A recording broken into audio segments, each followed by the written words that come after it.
నమస్కారం. Welcome to I dream. నేను మీ విజిత.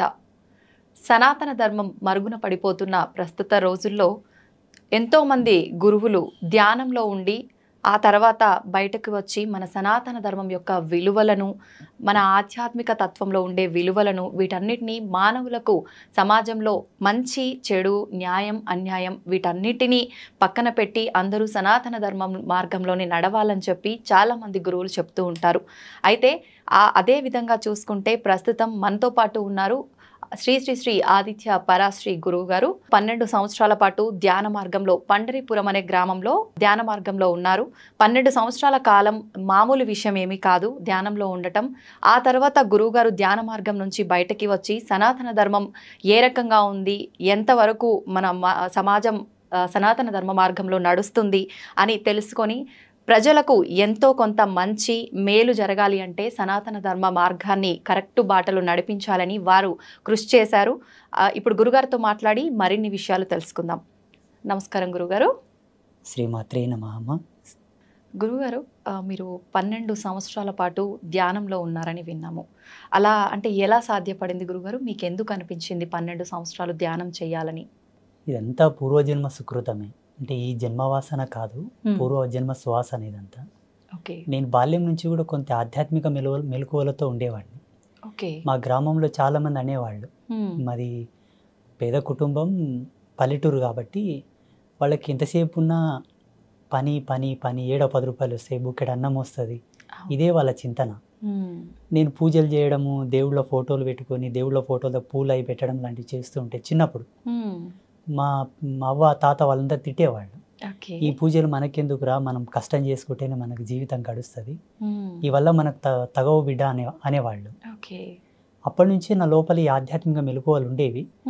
నా వయసు పెరిగే కొద్దీ పరిపూర్ణమైన వైరాగ్యంకి వచ్చింది. 2008లో నేను పూర్ణ వైరాగ్యంలోకి వచ్చాను.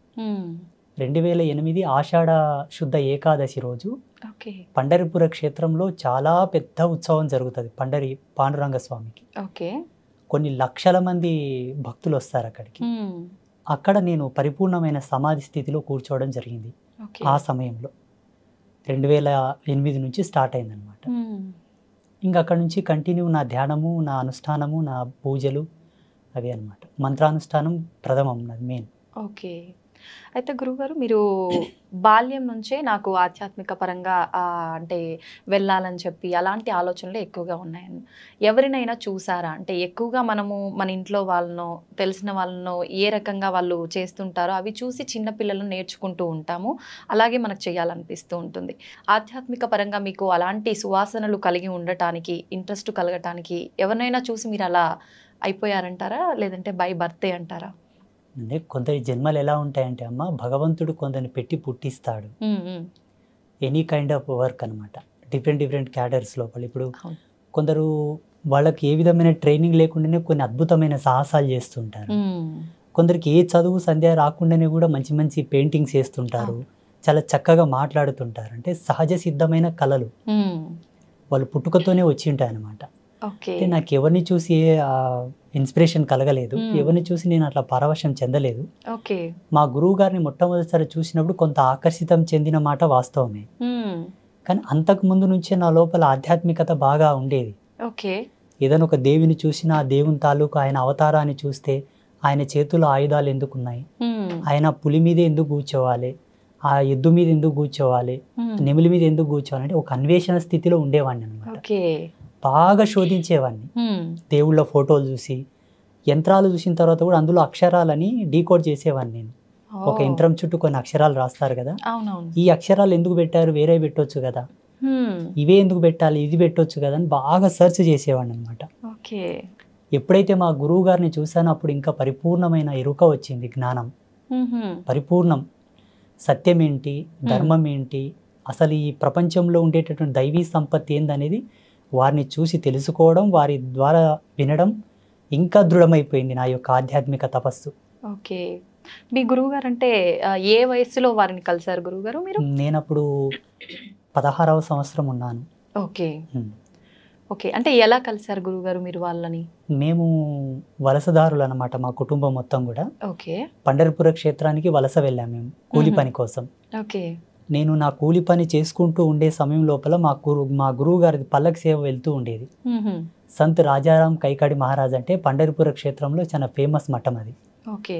వారి పల్లకి సేవ చూసినప్పుడు వారిని చూడగానే నా మనస్సు అంతా వారి మీదకి వెళ్ళిపోయింది. ఇంకా డే మొత్తం పనిచేశాను. సాయంత్రం వారి దగ్గరికి వెళ్ళి కూర్చొని నాకు కొంచెం మరాఠీ వస్తుంది. మరాఠీలో నేను వారితో మాట్లాడాను. స్వామీజీ, నాకు ఇట్లా ఆధ్యాత్మిక అన్వేషణ ఉన్నది, కొన్ని ఆధ్యాత్మిక అనుభవాలు కలుగుతూ ఉన్నాయి, దీన్ని నివృత్తి చేయండి అని అడిగాను. వారు రెండు మాటలు అన్నారు. నీ జీవితం ఇది కాదు, నువ్వు ఇందులో ఉండడం కరెక్ట్ కాదు, మీ తల్లిదండ్రులను తీసుకొని రా, నేను కొన్ని విషయాలు చెప్తానని అన్నారు. మా అమ్మతో మా నాన్నతో చెప్పాను. వాళ్ళు వచ్చి కలిశారు. ఈ అబ్బాయితో గనక మీరు పని చేయిస్తే ఒక గోవుతో సేవ చేసుకున్నట్లనే నీ కొడుకు కాదు ఈయనను వదిలేసే అని చెప్పారు. వారు ఏమన్నారంటే, నువ్వు లోక కళ్యాణం కోసం పుట్టావు నాన్న, ఈ సంసారంలో నువ్వు ఉండేది కాదు. ఎందుకోసం అంటే నీకు ఒక అన్న ఉన్నాడు, ఒక తమ్ముడు ఉన్నాడు, ఇద్దరు ఉన్నారు సంసారానికి, ఇద్దరు అక్కలు ఉన్నారు, ఇద్దరు చెల్లెళ్ళు ఉన్నారు. నీ కుటుంబానికి ధర్మం ఉంది, నువ్వెందుకు ఇక్కడ, నీ ధర్మం ఇది కాదన్నారు. నేను అప్పుడే కలిశాను వారిని. మరుసటి రోజే మా అమ్మ నాన్న తీసుకొని వెళ్ళాను. నా బయోడేట్ ఎలా చెప్పగలిగాడు ఆయన? నాకు అన్న ఉన్న సంగతి, తమ్ముడున్న సంగతి, అక్క చెల్లెలు ఉన్న సంగతి అసలు ఆయనకు పరిచయం లేని నేను. అంత దివ్య దృష్టి ఉంది వారికి. ఇంక అప్పటి నుంచి మా అమ్మ నాన్న నన్ను వదిలేశారు. అప్పటి నుంచి పరిపూర్ణ ఆశ్రమ ధర్మంలోకి వచ్చేసాను. ఇంకా ఇప్పుడు ఎప్పుడైతే వారు నా గురించి చెప్పారో అప్పుడు నాకు అంటే ఆలోచన అనేది మారిపోయింది కంప్లీట్గా. ముందుగానే మీరు ఆధ్యాత్మిక పరంగా కొంచెం ఇంట్రెస్ట్ ఎక్కువగా ఉంది కాబట్టి గురువుగారు ఆ మాటలు చెప్పగానే, కానీ గురువుగారు మామూలుగా మీకుంది ఓకే, కానీ పేరెంట్స్ ఎక్కువగా సపోర్ట్ చెయ్యరు. అదేంటి, నాకు ఎంతమంది పిల్లలున్నా ప్రతి బిడ్డ తల్లిదండ్రులకు ఇంపార్టెంటే, ఫ్యామిలీ ఉండాలి, వాళ్ళకంటూ ఒక పిల్లలు రెస్పాన్సిబిలిటీస్ ఉండాలి అనుకుంటారు. అలా మిమ్మల్ని వదిలేశారని చెప్పారు కదా, అంటే అభ్యంతరం అనేది ఏమీ చెప్పలేదా ఒక్కసారి కూడా? అంటే అమ్మ ఏడిసింది బాగా. అమ్మ ఏడిసింది, నాన్న కూడా బాధపడ్డాడు. ఇంకా వాళ్ళు అర్థం కూడా చేసుకున్నారు నేను చేసే పనులు అట్లా ఉండేవి. దేవి భాగవత మహాపురాణాన్ని ప్రతిరోజు గంటన్నర చదివేవాడిని. పూజలు ఎక్కువ చేసేవాడిని. ఎప్పుడు ధ్యానం ధ్యానం ధ్యానం ధ్యానం అని ఉండేవాడిని. కొన్ని సందర్భాల్లో పని చేస్తున్నప్పుడు కూడా అలాగే ధ్యానంలోకి జారుకునేవాడిని. వాళ్ళు చూశారు నా చేష్టలన్నీ. ఈ స్వామీజీ చెప్పిన మాటలకు, నేను జీవించే జీవన విధానానికి వాళ్ళకి అర్థమైపోయింది. వీడు చేసే పనులు అలాగే ఉన్నాయి, ఈయన చెప్తుంది కూడా వాస్తవమే కాబట్టి ఇది సత్యం, ఇంకా దీంట్లో అనుమానం ఏమి లేదని వాళ్ళు మనసును దృఢం చేసుకున్నారు. ఇంకా దృఢం చేసుకొని ఇంకా వదిలేశారు నన్ను కంప్లీట్గా. గురుగారు, మామూలుగా చిన్న ఏజ్ అనగానే ఆడుకోవటం, పిల్లలతో కలిసిమెలిసి తిరగటము, ఇలాంటివి చాలా ఉంటాయి. కొంచెం వయసు పెరిగే కొద్దీ ఎన్నో రకాల కోరికలు, ఇలా ఉండాలి అలా ఉండాలి అని చాలా రకాలుగా ఉంటుంటాయి. మీరు చూస్తే 16వ సంవత్సరంలోనే మొత్తం ఆధ్యాత్మికం సైడ్ వచ్చేసారు. మీకు ఆ రకంగా ఎప్పుడు నేను ఇలాంటి ఒక లైఫ్ని మిస్ అయ్యాను అనే ఆలోచన ఎప్పుడు రాలేదంటారా? ఇక్కడ మనకు జన్మవాసనను 3 విధాలుగా 3 భాగాలుగా చెప్పవచ్చు. మనిషి జన్మను మూడు ధర్మాలతో చెప్పింది మన సనాతన ధర్మం. కర్మజన్మ, కారణజన్మ, కామజన్మ. కామజన్మ అంటే వాడు పుట్టుకతోనే కామ కలాపాలతో అనురక్తి కలిగి ఉంటాడు. ఎవరిని చూసినా మనకు అదే దృష్టి ఉంటుంది, కామ దృష్టి వెళ్తుంది అనమాట, స్త్రీ కానీ పురుషుడు కానీ. కర్మజన్మ ఏంటంటే ఎన్ని పనులు చేసినా ఆయన కలిసి రాదు, ఎంత కష్టపడ్డా కలిసి రాదు, ఎంత ప్రయత్నం చేద్దామన్నా కర్మ తీరదు, ఇంకా కర్మ చేయాల్సి వస్తుంది ఆయన. ఆయన పుట్టి తన తల్లిదండ్రులతో సేవ చేయించుకునేటటువంటి వాళ్ళు కూడా కర్మజన్మ కిందికే వస్తారు, కర్మజన్మ కిందికే వస్తారు. కారణజన్ములు ఏంటంటే వాళ్ళకి బై బర్త్ నుంచే ఆధ్యాత్మిక మెలుగువలతో పుడతారు వాళ్ళు, పుట్టుకతోనే. ఇప్పుడు బ్రహ్మం గారు ఉన్నారు, ఆయన బై బర్త్ నుంచే అద్వితీయమైనటువంటి జ్ఞాన సంపన్నులు వాళ్ళు. అసలు మానవ మాతృలు ఎవరు కూడా అంతటి జ్ఞానంతో ఉన్నట్టు ఇప్పుడు చరిత్రలో లేదు. అపారమైనటువంటి జ్ఞాన సంపన్నులు వాళ్ళు. అట్లా మహితాత్ముల జన్మలు సామాన్యుల జన్మలు సమానం కావు. నేను పుట్టుకతోనే మా ఊళ్ళో చాలా మంది ఇప్పటికీ బిజ్వార గ్రామంలో అడిగినా కూడా ఆ అబ్బాయి కొంత డిఫరెంట్గా ఉండేవాళ్ళు అండి, అందరితో సమానం ఉండేవాడు కాదు, అందరు ఒక పని చేస్తే తను ఒక్కడే సపరేట్ చేసేవాళ్ళు అని చెప్తారు. అయితే గురువుగారు, మీ అంటే వేషధారణ విషయానికి వస్తే, స్వామీజీలు అనగానే మామూలుగా మగవారు ఏ రకమైన దుస్తులు ధరిస్తారో ఆ రకంగా ఉంటుంటారు నార్మల్గా. మీ వస్త్రధారణ చూస్తే కనుక కొంచెం ఆడవారికి సంబంధం కలిగి ఉన్నట్టుగా ఉంటుంది. ఎందుకని ఈ రకంగా మీరు వస్త్రధారణ ఎంచుకున్నారు? మాది కౌడిధారి పంత్ అంటే ఈ అంటే? గవ్వలు ఉన్నాయి కదమ్మా, అవునవును. దీన్ని కౌడిధారి పంత్ అంటారు. ఓకే. శ్రేష్టమైన మూల శ్రీ విద్య. ఇది స్త్రీ యొక్క యోని స్వరూపమై ఉంటుంది. ఓకే. స్త్రీ యొక్క యోని స్వరూపం ఈ గవ్వ. హ్మ్, హ్మ్. దీని మెడలో ధరించి, ఇది ఏకవస్త్రం తల్లి, కుట్టని బట్ట. ఓకే. కుట్టని బట్ట, ఒకే వస్త్రాన్ని అలా చుట్టుకుంటాం. హ్మ్. ఇది ఒక్కటి తప్పిస్తే శరీరం మీద ఏది ఉండదు మాకు. ఓకే. ఏకవస్త్రం ఇది. హ్మ్. ఇంకా మా వేషధారణ, మా ఈ ఉంగరాలి వల్ల అంటే శ్రీ విద్య సాధనలో మేము చేసేటటువంటి కొన్ని ప్రక్రియలకు ఆబంధనాలు, హ్మ్. ఒక్కొక్క దానికి ఒక్కొక్క పరమార్థం ఉంది. అవి ఓకే. మేము చేసే సాధన లోపల మాకు ఎంతో సపోర్ట్ చేస్తాయి. హ్మ్. మా శరీర నియంత్రణ, మేము చేసేటటువంటి ఆధ్యాత్మిక మెలకువల్లో మాకు బాగా ఎనర్జీ బూస్ట్ చేస్తుంటాయి అవి. హుహుహు. ఒక్కొక్క దానికి ఒక్కొక్క మంత్రానుష్ఠాన పరిదిగ్బంధన కూడా ఉన్నది. ఓకే. ఈ ఉంగరాలకు కానీ, కుండలాలకు, హ్మ్. మేము వేసుకునే బేడీలకు, మేము వేసుకునే మాలలు, హ్మ్. మేము ఏవే కానీ మార్కెట్లో దొరికి తీసుకొచ్చి మెళ్ళో వేసుకోం వేరే స్వామీజీలాగా.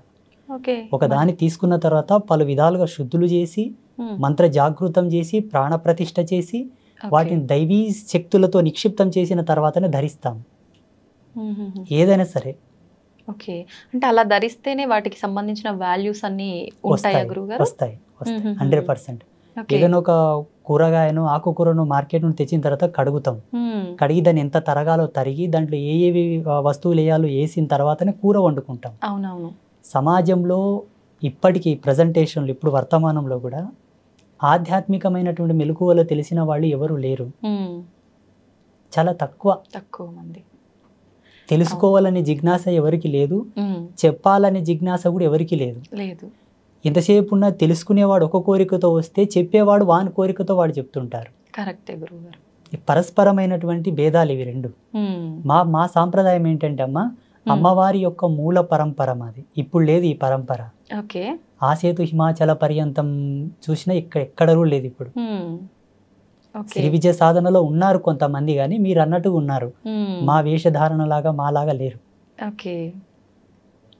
అలా లేరు అని మీరే చెప్తున్నారు కదా గురుగారు. మరి మీరెందుకు ఈ రకంగానే ఎంచుకున్నారు? నేను 6 నెలలు తపస్సు చేశాను. హ్మ్. ఎస్పెషల్లీ నా యొక్క డ్రెస్ కోడ్ అనుకోండి, లేకపోతే నా వేషధారణ గురించి, ఓకే. ఏ మంత్ర సాధన నేను చేయాలా, హ్మ్. ఏ దేవత ఆరాధన చేయాలా, ఎవరి గురించి నేను తపమాచరించాలని దాని మీదనే 6 నెలలు రీసెర్చ్ చేశాను నేను. ఓకే. తపస్సు. ఓకే. అయితే గురువుగారు సామాన్యంగా గురువులు అనగానే, పండితులు అనగానే బ్రాహ్మణ కులానికి సంబంధించిన వారే ఎక్కువగా ఉంటుంటారు. మీరు చూస్తే అలా కాదు. మరి ఈ వైపుకు మీరు ఈ మార్గంలో వచ్చే ముందు నేను గనక సమాజానికి ఏదో చెప్పాలి, చెయ్యాలి అనే ఒక తపనతో వస్తున్నాను. మామూలుగా జనాలు అంటే కుల మతాల గురించి ఎక్కువగా భేదాలు అనేవి చూపిస్తూ ఉంటారు. నన్ను ఆదరిస్తారా, నేను చెప్పింది వాళ్ళు తీసుకుంటారా అనే ఆలోచన మీకు ఏ రోజైనా వచ్చిందా గురువుగారు? రాలేదు, రాలేదు, రాదు కూడా. ఎందుకంటే మంచిని ఎవరైనా స్వీకరిస్తారు తల్లి, దాంట్లో అభ్యంతరం ఏం లేదు, అనుమానం ఏం లేదు. ఇప్పుడు సమాజంలో ఇప్పటి వరకు నేను చెప్పిన ప్రతి మాట, ప్రతి జ్ఞానం కూడా వాస్తవికతనే. భగవతి సాక్షిగా నేను ప్రతి సత్యమే చెప్తాను. ఇంకొక విషయం ఏంటంటే, అనాధారంగా నేను ఏది చెప్పను. ఓకే. ప్రతిదీ కూడా ప్రతిదాని వెనుక ఒక పరిజ్ఞానం, ఒక వైజ్ఞానిక దృక్పథం, దార్శనికత కంపల్సరీ ఉంటుంది నా విషయంలో. ఓకే. వితౌట్ దార్శనికతతో ఏది నేను చెప్పను. ఒక దాన్ని చెబుతున్నానంటే నేను ఫస్ట్ దర్శిస్తాను. ఎవరన్నా కష్టమని నా అమ్మ దగ్గరకు వచ్చి, నా ముందుకు వచ్చి మాట్లాడినా కూడా ఆ కష్టాన్ని 1కి 10 సార్లు నేను అనాలిసిస్ చేస్తాను. అంటే నిజమే చెబుతున్నారా, ఈయన కష్టానికి గల కారణం ఏమిటి? స్వయంకృత అపరాధమా? ఎవరైనా ఏమైనా చేశారా? ఈయన మీద ప్రయోగాలు ఏమైనా చేశారా? చేసిన పాపమా? పోనీ ఈయన చేసుకున్నాడా? పెద్దలు చేసిన పాపాలు ఏమైనా వెంటాడుతున్నాయా? పితృకర్మలు ఉన్నాయా? ఏంటి అని బాగా తెలుసుకున్న తర్వాత ఆయనకి ఏ మంత్రానుష్ఠానాన్ని ధారబోయాలో ధారబోస్తాను. ఒక రోజు లేట్ అయినా ఆయనని పరిపూర్ణమైన సత్య మార్గంలోకి తీసుకురావడానికే ప్రయత్నం చేస్తాను. వాళ్ళు వచ్చారని ఏదో గబ్బుకున్న తాయితు కట్టేయడం, ఒక యంత్రం ఇచ్చేయడం, ఏదో చేసేసి శక్తిపాతం అంటూ అదంటూ ఇదంటూ పూజలు పునస్కారాలని టైంపాస్ చేయను. ఓకే. అంటే అందరికీ మంత్రబోధనే చేస్తుంటారా గురుగారు? మీరు అన్నట్టుగా యంత్రాలు జనరల్గా అందరూ తాయెత్తులు, యంత్రాలు ఇలాంటివే మంత్రిస్తుంటారు. అలా ఏముండదా మీ దగ్గర? ఆ వ్యక్తి యొక్క సమస్యను బట్టి, ఆ తీవ్రతను బట్టి ఏది అవసరం అది చేస్తూ ఉంటాను. ఇదని ఇది కాదని కాదు. జనరల్గా భేదం అనేది ఏమీ లేదు అక్కడ. ఆయనకు తాయెత్తు అవసరం అయితే ఇమ్మీడియట్లీ తాయెత్తు రెడీ చేసి ఇస్తాను, తీసుకున్నా ఇలా ధరించు, ఈ నాళ్ళకు నీకు మంచిగా అవుతుంది పో. యంత్రం అవసరం ఉంటే ఒక రాగి పత్ర తీసుకొని దాన్ని యంత్రలిఖితం చేసి దానికి అనుష్ఠానం మహిమను దారబోసి అభిమంత్రించి చేస్తాను, తీసుకెళ్ళి నీకు పని అవుతుందని చెప్పి. ఓకే. అయితే చాలామంది చెప్తుంటారు గురువుగారు, ఈ యంత్రాలు ఇవన్నీ మూఢనమ్మకాలు అని. అవన్నీ నిజంగా మూఢనమ్మకాలే అంటారా? లేదు నిజంగా కరెక్టే అంటారా? వాటన్నిటి గురించి మీరేం చెప్తారు? నా అనుభవం ప్రకారంగా జగన్మాత నాకు ఇచ్చిన జ్ఞానంతోటి హ్మ్. మన సనాతన ధర్మంలో ఈ భారతీయ వేద విజ్ఞానం లోపల ఏది కూడా మూఢనమ్మకం కాదు. ఓకే. ఒక నిమ్మకాయని కారు టైర్